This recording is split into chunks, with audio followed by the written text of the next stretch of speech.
বাগানে কিছু টমেটো হলো, তো মাশাআল্লাহ বড় বড় টমেটো হয়েছে, বেশিরভাগ পেকে গেছে। তো চিন্তা করলাম যে সংরক্ষণ করি। তো আজকে একটু টক রান্না করব, টমেটোর টক রান্না করতেছি।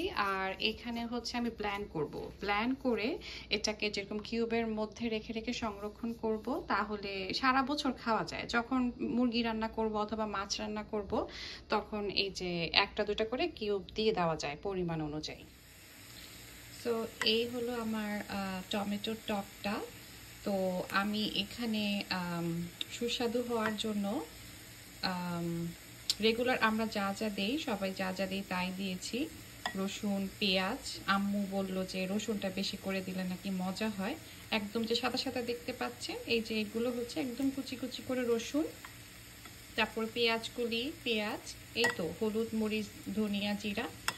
তো আমি ঝাল ঝাল করে খাওয়ার জন্য মরিচ দিয়েছি, গুঁড়া মরিচও দিয়েছি, যার কারণে হয়তো কালারটা এরকম মানে সুন্দর এসেছে। আর আমি এখানে কোনো তেলের ভাগা যেটা আমরা বলি ওটা আমি দিব না, কারণ হচ্ছে এটা খেতে এমনিতেই সুস্বাদু হয়েছে, আর এটাকে আমি এরকম হেলদি খেতে চাচ্ছি।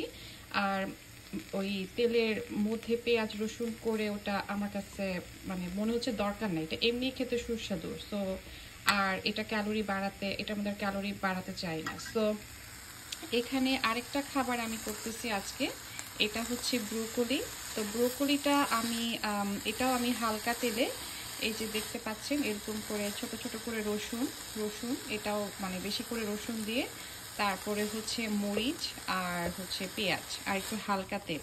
আর এটা আমি অত বেশি কুক করব না, মানে এটা কিন্তু কাঁচা না, এই যে এরকম দেখেন খুলেও গেছে।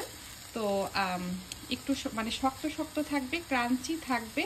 এই যে দেখেন, এই যে ডাটাটাও দেখেন কালারটা, ভেতরে এটা সাদা ছিল আগে, এখন দেখেন কেমন সিদ্ধ সিদ্ধ একটা ভাব, মানে সিদ্ধ সিদ্ধ হয়েছে। তো এটা খেতে এভাবেই খুবই মজা। আমরা যারা ভাত খেতে খুব পছন্দ করি, যে মনে হয় একটু মানে ভাতটা একটু কম খাই কিন্তু পেটটা কিভাবে ভরবো, তো এই যে এরকম করে আপনি ব্রোকলি মানে হেলদি ওয়েতে, তারপরে টমেটোর যে টকটা ঘন করে করে মানে করতে পারেন।